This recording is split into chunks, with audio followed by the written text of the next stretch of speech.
National telecommunication monitoring সেন্টারের এনটিএসএমসির সাবেক মহাপরিচালক অবসরপ্রাপ্ত মেজর জেনারেল জিয়াউল আহসানকে গ্রেপ্তার করেছে গোয়েন্দা বিভাগ ডিবি। শুক্রবার 16 আগস্ট তাকে গ্রেপ্তার করে মিন্টু রোডের ডিবি কার্যালয়ে রাখা হয়েছে। এর আগে বুধবার 7 আগস্ট ভোররাতে হযরত শাহজালাল আন্তর্জাতিক বিমানবন্দর রানওয়ে থেকে বোর্ডিং ফ্রিজে ফিরিয়ে আনার পর তাকে আটক করা হয়। চাকরি থেকে অব্যাহতি পাওয়ার মেজর জেনারেল জিয়াউল আহসানকে 2022 সাল থেকে এনটিএমসির মহাপরিচালক হিসেবে দায়িত্ব পালন করেছিলেন। এর আগে তিনি ওই সংস্থার পরিচালকের দায়িত্ব পালন করেছিলেন। জিয়াউল আহসান 2009 সালে মেজর থাকাকালে র্যাব 2 এর উপ অধিনায়ক হন। ওই বছরে তিনি পদোন্নতি পেয়ে লেফটেন্যান্ট কর্নেল হন এবং র্যাব সদর দপ্তরের গোয়েন্দা শাখা পরিচালকের দায়িত্ব পান। সে সময় থেকেই তাকে নিয়ে নানা বিতর্ক তৈরি হয়।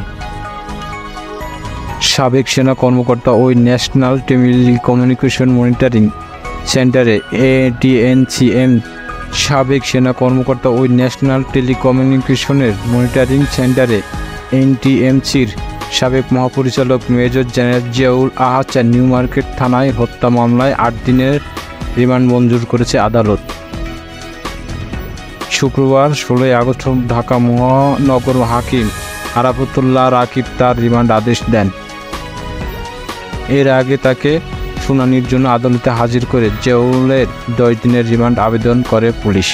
ঢাকা মহানগর পুলিশ ডিএমপি জানায় আজ সকালে তাকে মিন্টু রোডের ডিবি কার্যালয়ে নিয়ে যাওয়া হয়েছিল।